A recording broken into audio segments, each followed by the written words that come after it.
अस्सलाम वालेकुम जी नाज़रीन, उम्मीद है कि आप सब खैरियत से होंगे। मैं हूं इंजीनियर मोहम्मद यूसुफ और आप सब देख रहे हैं माइनिंग इनसाइट यूट्यूब चैनल।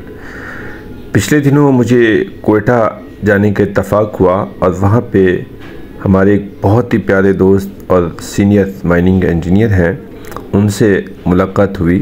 उनसे बहुत कुछ सीखने का मौका मिला। उनके साथ एक माइन का विज़िट भी किया और हमने डिस्कशन की कि एक कोल माइन में या ओवरऑल माइनिंग प्रोजेक्ट में एक माइनिंग इंजीनियर का क्या रोल होता है, क्या किरदार होता है। तो उन्होंने बहुत ज़बरदस्त रहनुमाई की, यंग इंजीनियर्स के हवाले से बड़ी अच्छी गाइडेंस दी। तो एक इंजीनियर का काम उन्होंने बताया कि कोल कटिंग नहीं है, उसने कोल नहीं काटना, बल्कि उसने एक ऐसा एनवायरनमेंट क्रिएट करना है कि जो कोल कटर हैं वो बहफाजत काम कर सकें और कंफर्टेबल काम कर सकें। इसके साथ साथ उसका जो काम है वो प्लानिंग है, माइन प्लान करना है, माइन डिज़ाइन करना है, कौन सा मेथड इस्तेमाल किया जाए तो प्रोडक्शन होगी। उसके साथ साथ उसका काम ऑपरेशन और प्रोडक्शन को देखना है, यानी कि प्रोडक्शन की शेड्यूलिंग करनी है, एक्सट्रैक्शन के मेथड देखने हैं कि एज़ पर रिज़र्व कौन सा मेथड इस्तेमाल होगा। उसके साथ साथ इक्विपमेंट की सिलेक्शन है, उसकी मेंटेनेंस है। फिर जो सबसे इम्पोर्टेंट रोल आता है वो सेफ्टी एंड रिस्क मैनेजमेंट है कि उसने सेफ्टी की बहुत ख्याल रखना है कि लेबर, वर्कर, एसेट्स वो महफूज रहें, उनकी रेगुलर इंस्पेक्शन करनी है, रिस्क असेसमेंट करनी है, उसकी मिटिगेशन करनी है, एमरजेंसी रिस्पांस प्लानिंग करनी है, एनवायरनमेंट का ख्याल रखना है कि कहीं उस एक्टिविटी से एनवायरनमेंट डैमेज ना हो, उस पर क्या असरात मरतब हो रहे हैं वो उसको देखना भी उसका काम है। पानी है माइन के अंदर, उनको देखना है, गैसेस हैं, रिहेबिलिटेशन वर्क है। फिर अपनी सारी टीम को साथ लेकर उससे चलना है, टीम मैनेजमेंट है, स्टेक होल्डर्स को इंगेज रखना है, जिसमें ओनर्स भी हैं, गवर्नमेंट ऑफिशियल्स हैं, डिपार्टमेंट हैं, उन सबको, लेबर है, उन सबको इंगेज रखना, उनको काम उनको बताना लेना।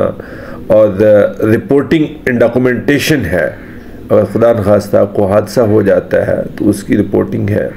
और जो रूटीन एक्टिविटीज़ हैं उसकी डॉक्यूमेंटेशन करना और हायर अथॉरिटीज़ को रिपोर्टिंग करना, ये एक इंजीनियर की ड्यूटीज़ रिस्पॉन्सिबिलिटी हैं।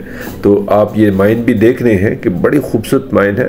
तो आइए हम कुछ उनके डायरेक्ट अल्फाज भी सुनते हैं कि उन्होंने कैसे रहनुमाई की। ये थी यहाँ अगर आप दरवाज़ा तो 3 फुट पे लगता है, 3 फुट पे दरवाजे लगते, तो यहाँ कोला हम कैसे डाउन लेकर आते। रिक्वायरमेंट के मुताबिक इसको लोहे पे लेकर चलेगा। ये वाला 3 पीस सेट लोहे का लगाया हमने। सही सही सही। और ये पैकिंग से ऊपर कहाँ तक, कितने फुट तक की गई है? टॉप तक, जहाँ तक रूफॉल हुई, कोले की सीम नजर आती थी, कोला भी गिर गया नीचे और उसकी जगह पे ओपनिंग बनी, तो वहां तक इसकी रूफ हुई। और यहाँ भी देखें को बहुत ऊपर तक आपको नजर नहीं आ रहा छत, वो छत, हाँ यहाँ पे नजर आ रहा है कुछ, ये छत नजर आ रही, यहाँ तक इसका हमने वो किया है। हमें 5-6 फुट है तकरीबन, 5-6 फुट यहाँ तक। ये तो टोटल ये इस जगह से तो तकरीबन तक चक्के लगाए ना, ये सारे चक्के लगे हुए लकड़ी के, मलबा नहीं है ये। सही सही। तो ये लकड़ी के चक्के लगाए हैं तो जाके स्टेबल हुआ है। बिल्कुल सही, बिल्कुल गिर रहा था। और ये आप देखें ब्रिक वॉल बनाई हुई है इसको इधर से गिराने के लिए, जिसको कहते हैं ना, पहले गैबियन वॉल बनाने लगे थे, लेकिन गैबियन वॉल बनाने से फायदा नहीं हो रहा था, तो इसको ब्रिक वॉल पे लेकर गए। सही। गैबियन वॉल कहते हैं पत्थरों का उसके साथ ग्राउटिंग करना। ठीक है ठीक है। ये इंजीनियरिंग है जी। बिल्कुल बिल्कुल। हमारा काम कोयला काटना नहीं है। एग्जैक्टली। कोयला काटने वाले के लिए कंफर्ट पैदा करना इंजीनियर्स का है। सेफ्टी उसके लिए, ताकि वो महफूज रहे, उसने तो ख्याल नहीं करना जी। बिल्कुल। हमने उसको बताना है कि आपको महफूज नहीं हो, आप महफूज रहकर काम करो अपना। बिल्कुल सही, बिल्कुल सही। ये रिटर्न एयरवे माइन है।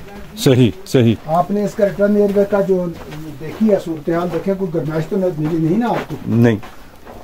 ये बेहतरीन वेंटिलेशन का मजर है। वेल